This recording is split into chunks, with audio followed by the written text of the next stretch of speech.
What's going on, guys? Vulkan here, and we finally have our first look at the brand new Endgame coming to Outriders with Worldslayer. Now, even though I'm an ambassador for the game, this was actually my first look at it as well, right? They were super tight-lipped about the whole thing, and I can see why. It's sort of what we all wanted for Outriders. A completely randomized and replayable endgame with a high focus on loot and honestly really cool boss encounters. So let's go ahead and let's cover what we all learned from today's broadcast. So in the original Outriders, Endgame was tied to something called expeditions. Now these were handcrafted static maps. You would clear them as fast as you could because the faster the clear, the more loot you earned. Now this was great for the first few weeks, but after that the maps got old, the timer wasn't a fun mechanic anymore, and players were honestly just aching for randomized content and honestly just a brand new endgame to progress through. Now, through a series of updates, the timer was removed and small updates were made to kind of help the game out, but we were still missing a new reason to actually rerun the old expeditions, right? There wasn't a true reason to play, especially if you got the loot set that you wanted. Now, we finally have an end game that truly looks fantastic to play through, and we got to see it today in the broadcast. Now, it's called Trials of Tarja Gratar. And this seems to be a rogue light mode where you start at a base camp of a new area called Tarja Gratar. And then from here, you can start a new run and enter a completely randomized set of encounters, maps, enemies, and weather. And there is still no timer. They completely removed the timer so you can work at your own pace, which is fantastic. I'm really glad they decided to keep that tradition going. Now, as you progress, you're going to be met with crossroads, which are large areas to explore. They have a bunch of enemies to clear, things like that. And most of the time, they are split between troves, which are these dangerous encounters that reward incredible loot, and boss arenas, which are needed to progress to the next part of Tarja Gratar. And then you also have random encounters that are kind of spread out to help keep things interesting. So I wanted to talk about troves first because these are really interesting, right? These are very cool from what we've seen so far. So these are areas that you enter that have some intense groups of enemies. They can be incredibly deadly if you don't pay attention. So don't expect like a treasure trove where you just walk in, open some chests, then leave. There are enemies to clear. Now, if you manage to clear the area, then you do get access to a chest with tons of powerful loot.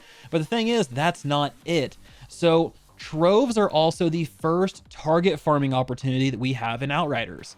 So each trove is going to specialize in a certain gear slot. So for instance, you might have one that only gives helmets while another only gives like gloves.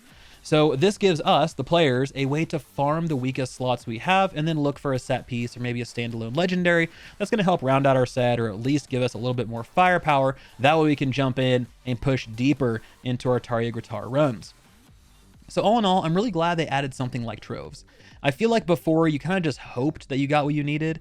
I mean, you ran an expedition, you got to the end, you cleared it, and all the loot spewed out and you're like, ah, man, you know, oh, here's my 15th legendary helmet that I didn't need, that type of thing. And I remember seeing all of the posts on Reddit that were like all about different pieces, right? There's certain pieces, seismic commanders, helmet, plague sowers, like all of these things that just would not drop for these people, right? This should completely help with that, which I like, and I think it's something that they need. Other looters do this, so it's a good addition. So outside of troves, you also have something called boss arenas. And like I said, these do need to be cleared to push deeper into your trials run.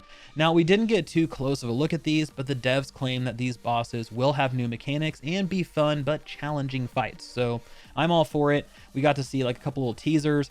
A guy was like riding a wave like he was a surfer. Then there was another dude that was like a big knight that kind of had this like black goo, these blobs kind of go up in him, and then he came to life. It was a whole thing.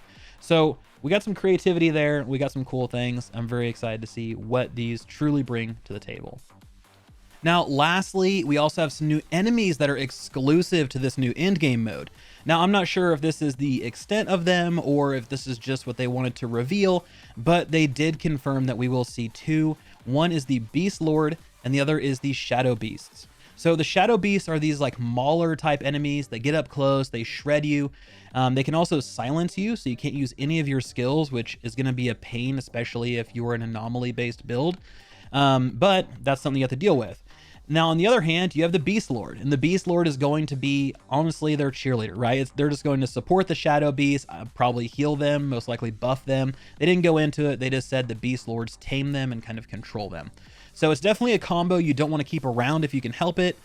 Now, the Shadow Beasts, they do come in packs, so you're not going to deal with one at a time. You'll probably deal with maybe 3 or 4 at a time. So just something to keep in mind, but these do look cool. They turn invisible. It's a whole thing. So that's the new endgame mode. But we also had a look at some new loot.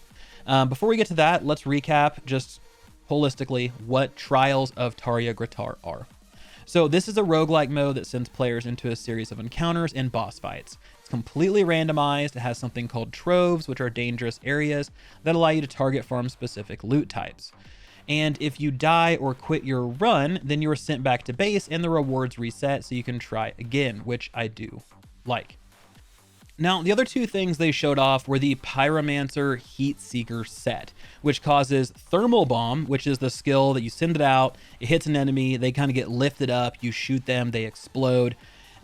This causes that skill to chain to up to 3 nearby enemies for maximum explosions. And then we also saw the Hellborn Sniper Rifle, which causes shots to create a volcano, dealing damage to nearby enemies. And then we got to see a recap of Sunfall, which, for those of you who aren't in the know on Sunfall, this is an SMG they teased on Twitter, and this is essentially Hammer of Dawn from Gears of War.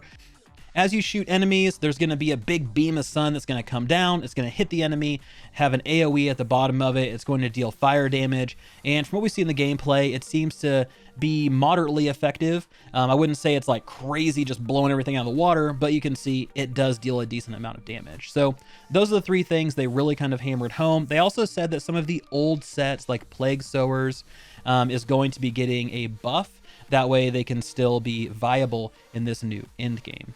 So guys, all in all, this is exactly what Outriders needed in terms of endgame. And honestly, I am very excited to get my hands on it. I mean, Worldslayer is coming out soon, here in a few weeks, and I just think that this is going to be what this game needed to bring some players back. But I do want to hear from all of you. What do you think so far about the end game reveal, about all of the other Worldslayer reveals?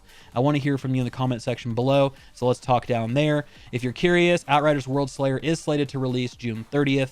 Thank you everyone so much for watching. This has been Vulkan, and I'll talk to you guys next time.